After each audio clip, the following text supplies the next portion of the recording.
Greetings, dear ones. I'm Cryon of Magnetic Service.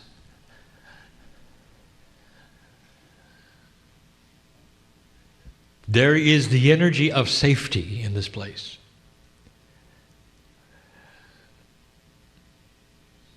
And all the things that follow in this message today are about human beings, old souls who listen and must buy off, that is to say, agree with those things that are literally changing the paradigm of their reality. And so the day has been filled with examples of thinking differently. We have given you message after message since the first of this year, indicating how things are different, asking you to look at something we are calling a recalibration of all things. I speak to you right now in a linear fashion through the experience that my partner has received over the years of intuitively passing the things that I have to say and standing out of the way. You still have his filter. For if channeling is a result of spirituality through a human being, you still have the human being's filter. The culture, the language, the thought processes. Part of channeling is learning to step aside and allow. It has never been a takeover. That would be something you would call possession, and it is not that. It is a meld given in love to pass information, energy, and communication. And I tell you this because in these lessons that we give now, they are difficult to communicate. If you have not experienced a certain kind of reality, then it is difficult to speak about that reality. And yet I do today. I give a message here which is in two parts, but each message is complete by itself. I have told my partner to make the two parts together so that those either present in part 1 or 2 will be able to participate in both. So this message will be complete into itself, and tomorrow's will be as well. But when you put the two together, they are greater than the sum of their parts. And this is the third language at work. There is more to this story than the words I am speaking. It comes from the energy that is here now, that we invite you to experience even as I talk to you. These things are meaningless without the thickness of the love of God which sits upon you. God being that which is the collective of you when you're not here, and all those in the universe who know who they are. God is not a singular energy. God is a soup of divinity, difficult to describe to anyone in 3D, but which exists in a way that is palatable to the three-dimensional mind. And it moves in this room among you, designed to prove that it's real. If you have an open consciousness to these kinds of things, dear one, you'll already understand that your body recognizes what's going on. If you've come here for a healing, this is when it will occur. And it won't be from me or this chair or the apparition on my right. It'll come from you. The divinity inside you is tuned to the new energy, dear ones. The divinity inside you knows what is going on the planet. Dear ones, old soul, you have waited for this time. Young person, you're going to inherit a planet that is far different than your parents did.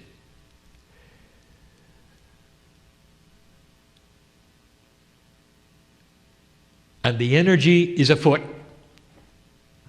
for you to start understanding what is before the light worker.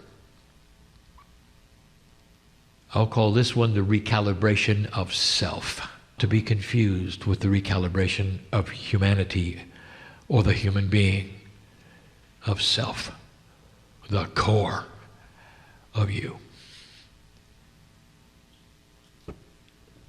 Energy is very difficult to define or explain.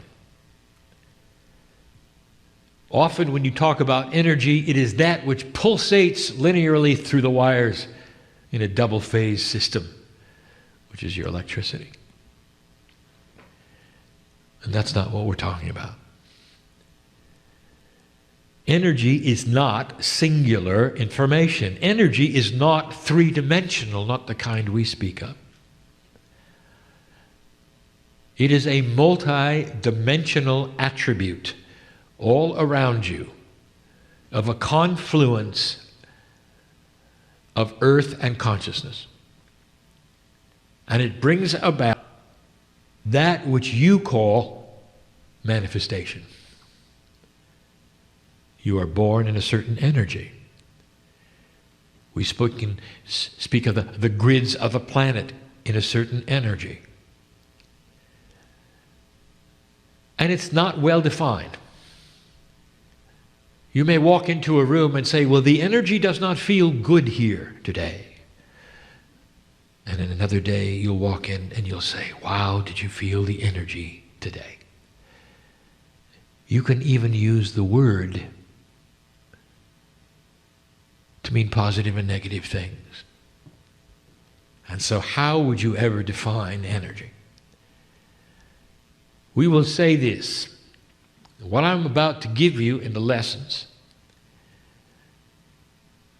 is to say that the energy that you are used to on the earth, whatever that means to you, that you live in, that you work in, that you meditate in, that you worship in, is changing. And this affects what you consider to be normal. And so if we could give you any kind of a measurement, we would say, expect normal to change. And that's hard. For the human being survives knowing where normal is. You have to know. You have to know. For you to walk from A to B, you expect certain things. The air you breathe, the gravity you have, the magnetics that your cells depend upon in the grid.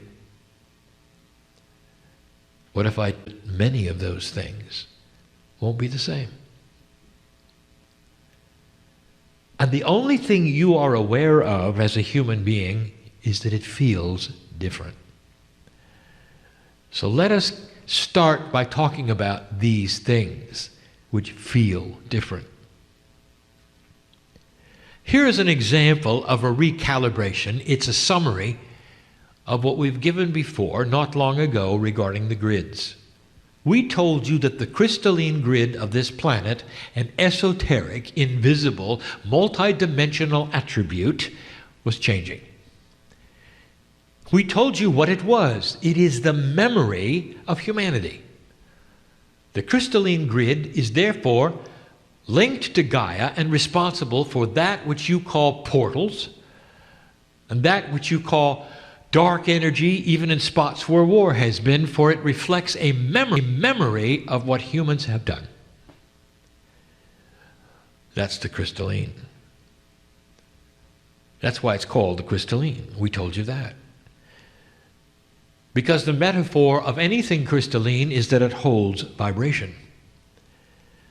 And so imagine a grid around the planet that remembers what humans have done. Therefore, in those places which don't feel good, you will have had war upon war, battlefields that you would rather not walk into, light worker, for you feel the misery of death, of fear, of anxiousness. And it stays in the land, and you know it does. Just like there are portals of healing and joy, of what my partner even calls the womb of Gaia, a place where you can go and bathe in the thickness of what the crystalline grid has created, that you will put there. Put there.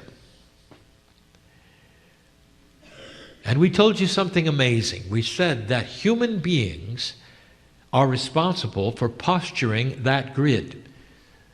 What happens to humans is remembered, and the energy goes into the grid accordingly. We told you that there is an attribute that you have figured out, that it must be linear. That is to say, the more bad things happen in one spot, the worse it's going to be. The better the spot, well, the better things happen. And that is a linear remembrance. And we say, how linear of you. For that's not the way it is. For up to this time, dear ones, the earth has remembered non-linearly. Where those have died, where there's been great suffering, the earth remembers it a lot more than the birth of a child. It's responsible for what you call hauntings and ghosts and all of those things, the apparitions that are playing the tapes in the same way. That's the crystalline grid. And we've told you that the crystalline grid is what is measured. When you look at the planet and ask, where is it today? What is its vibration? Based upon what humans are doing and have done. And then we told you that the way the grid remembers is starting to change. And now you have that answer. How can things done in the future change the past? Because what you are doing now is changing the linearity of the grid, and therefore, what happens, which is positive in the light, is going to carry a far grander and greater energy to the grid and to the planet and the remembering and the vibration than anything that has ever occurred before. Therefore, it overwrites anything that was there called the past. There'll be a day when you can walk into the battlefield and say, I feel nothing. Because there have been humans that have trod this path who were light workers, and every step they took changed the attributes of the field they walk in. And that's out of the purview of your reality. You're not with me on it. You want it to be linear, and it isn't. So we're saying there's a recalibration of self, that is to say, what you expect is real. You couldn't get any more personal than this. Imagine a situation where oil does not float to the top when mixed with water. And you would say, but it always does. It has to. It's molecular bonding, it's density, and it always floats to the top. What if we said there come a day when physics itself may actually alter the reality of everything that you've known? What if oil was closer to the density of water, and therefore it would simply lay there in the middle? And if it did, you'd say something is wrong with this. Others would say, well, it's simply a lava lamp. That's a cry-on joke. But you wouldn't understand it. And that's the point. If something could change to the degree that it upsets everything that you expected or knew about, or thought was accurate and true, based upon your survival and what you've learned on the planet, how would you deal with it? Could you recalibrate yourself and say, I understand it used to be one way and now it's another, and move forward? Or would you look at it and say, I wonder when it's going to return to the way it was? And this, dear ones, is the crux of this message. For as the energy on this planet shifts, even the old soul will be tempted to say, it's wonderful, it's good, I love it, I'm going to work with it. And then in their darkest hours, they're going to say, and when will it return to what it was? Because you grew up in an energy where the duality was one way, and now it's starting to be another. And we bring up the point of who the light worker is. The recalibration of self is going to be the recalibration of self-worth. And we've said it briefly before. But the light worker is afraid of the dark. Because the dark has beat you up every lifetime, hasn't it? And so we sit in a room of old souls who've come into this life. Most of you, not even one, really. Oh. My partner is overwhelmed every single time I go here. You came in without knowing this was going to happen. You're okay with it. You're in 2012, 12 years after, you wouldn't have been here otherwise. You realize that.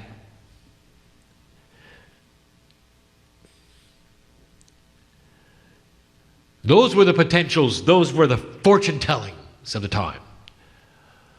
Those were the words of the prophets, that you wouldn't make it. That the millennium would be your undoing, the beginning of destruction. That war would take over, plague would do the rest. You can read all about it. It's printed a lot. And that's not where you are.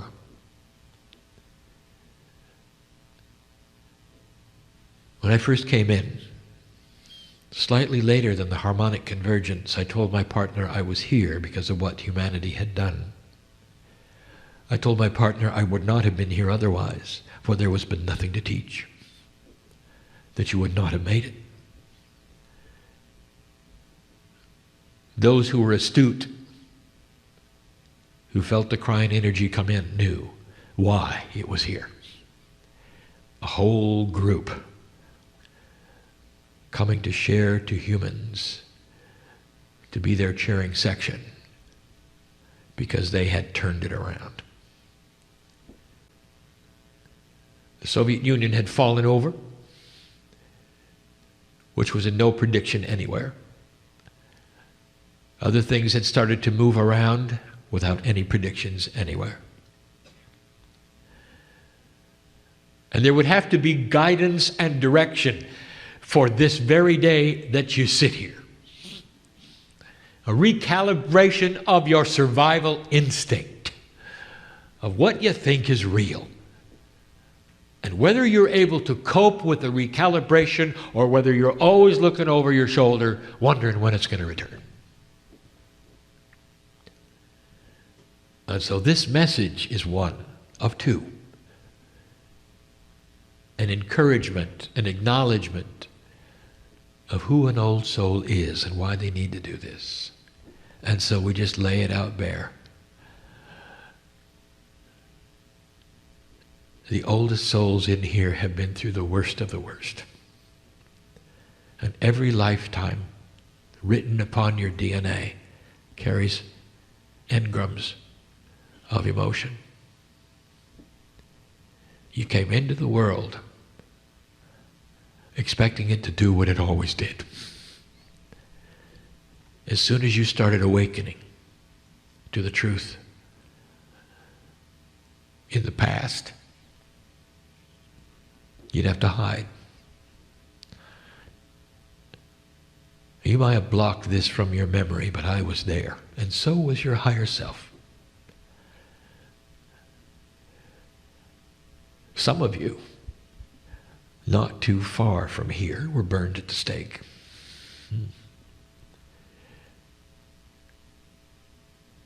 Some of you came back to have it all happen again. How many lifetimes does it take, shaman, before you sit and say, I'm not going to do this again? Or you awaken in a modern society and you say, well, I'm going to go to the meetings, but I'm not going to tell anybody I'm going. So I'm not going to go through that again. You're careful who to tell about what you believe, because you're tired of swimming upstream and having the current beat you back against the rocks. Or perhaps you're tired of losing family and friends, or even jobs, because you happen to believe God's inside you. And that is the story of the old soul who is here in the room and listening to these words. And it results in an old soul who comes and stands tall as a light, and an old soul who comes and stands tall as a light worker,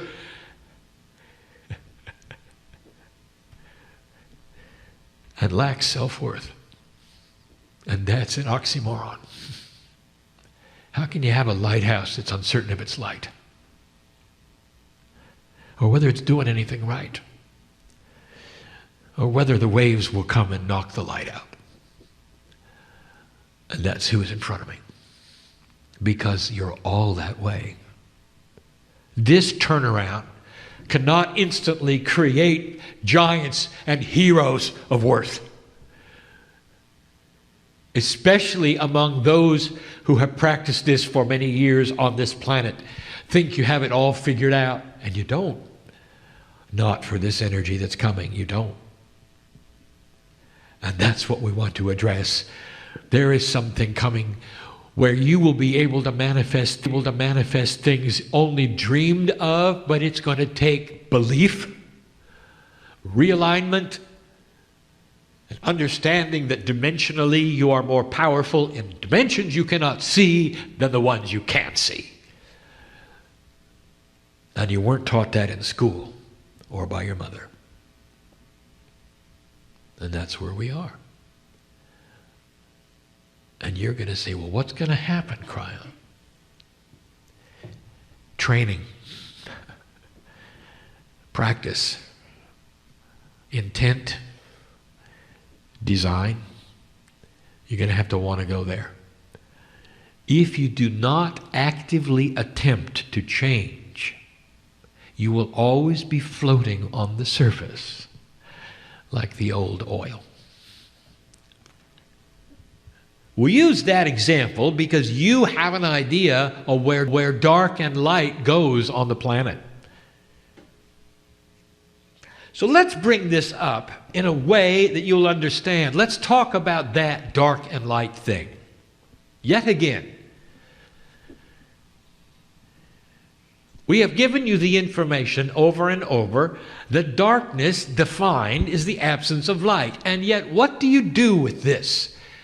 You, in your mythology, have decided it must be intelligent. There has to be a consciousness behind darkness.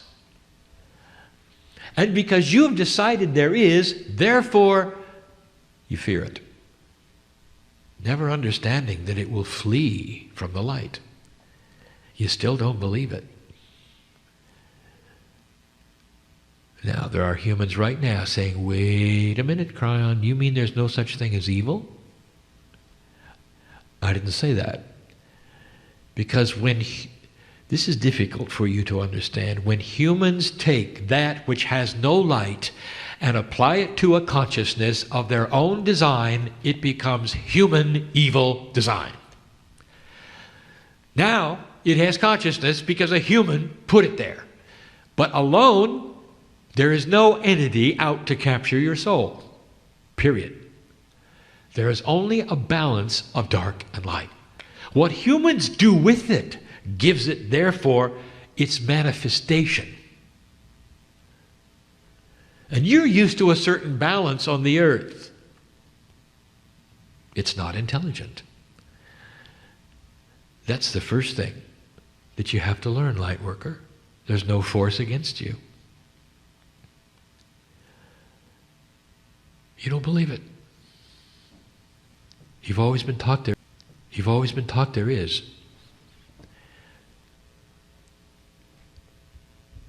The brighter your light, the less darkness will be around. Oh, crying, I love that. How can I make my light brighter? By not fearing the dark. When you fear the dark, you give it your energy, don't you? So what is it you fear? That perhaps you will be in disfavor. That's survival, isn't it? There are so many things here, dear ones, that you're going to have to recalibrate. Who are you trying to please? Light worker. I'll ask you this. If you're trying to please God, you are pleasing God. I wouldn't be here. If you're trying to please those on the other side of the veil, in some cases are your parents looking back at you, you're pleasing them. By the fight that you have put here, by the light that you carry, all is well. Do you feel that? Or are you looking around for some other approval somewhere and not getting it? Time for you to recalibrate that. There are things you should know about the way you think now and what is going on that's going to change. Brian, you mean there's not going to be a struggle? Oh, yes, there will be. This struggle between dark and light will be classic. And you're going to watch it like a game. Perhaps even on your own ball fields where it goes back and forth and it doesn't seem to be one team winning and it simply goes back and forth.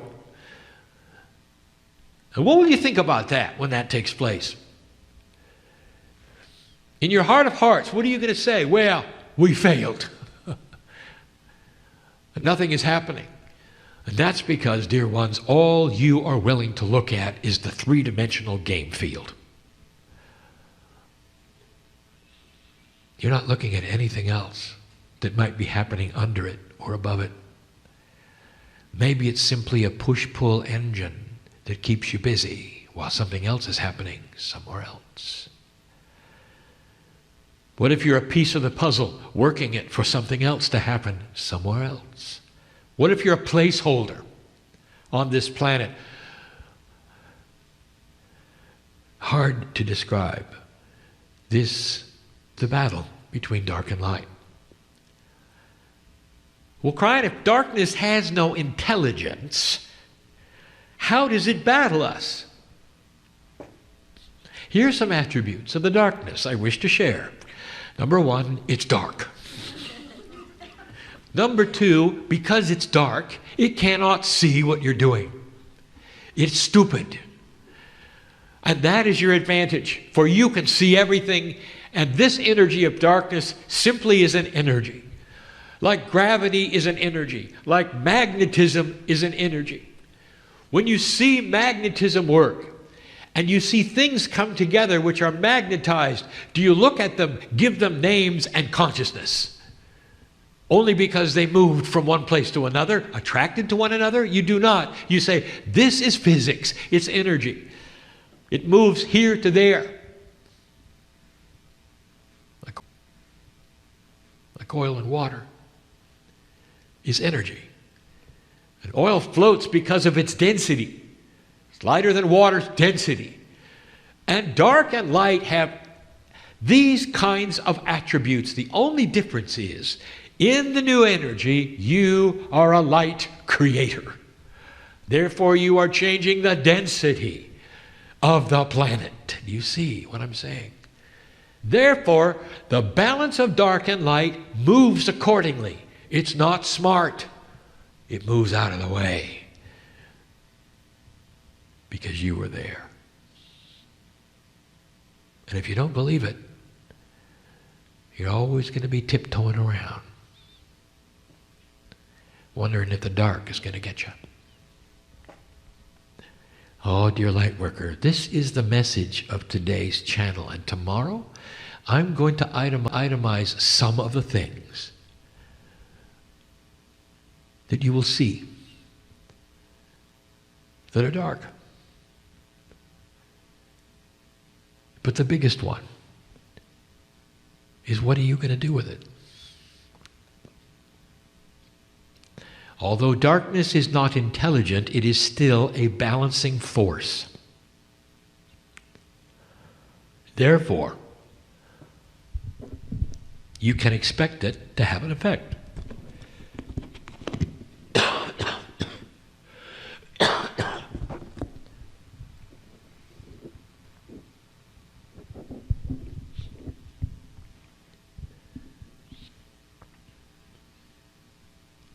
When you fall off a cliff, who do you blame? Was it the gravity monster? What intelligence pushed you there? And how dare it take you down and hurt you? This is an example of a force that is there.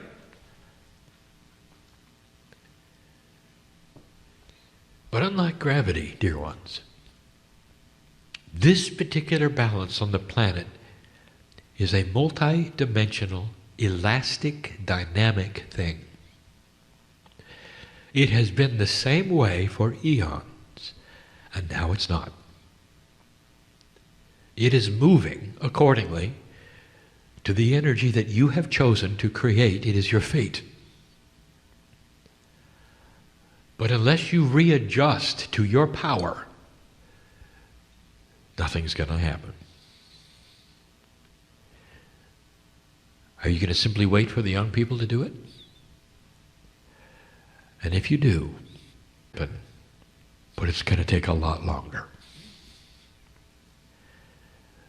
And so we close this message with this advice. Be circumspect with what you think things are. Because the way they are may be much different, and you may have so much power over those things in your life you feel you've never had power over before. And if you fear anything, darkness has won. And that's the balance we speak of. Difficult to explain this in non-three-dimensional terms. My partner is even sitting here wondering if he's done a good job. And I will say to him, the job has been adequate. The recalibration of the light worker is described as the light worker discovering their real light. That it's there, that it belongs there, that this is their time, that they can turn it on. The darkness will have no chance of existing anywhere around them as long as they illuminate themselves. Let divinity shine through each of you as you walk on this planet and understand these things. For they're eminent. They're needed to be heard. And this is just one of the things we are asking you to do. You want to know why you came? This is why you came. It's not to do, it's to be.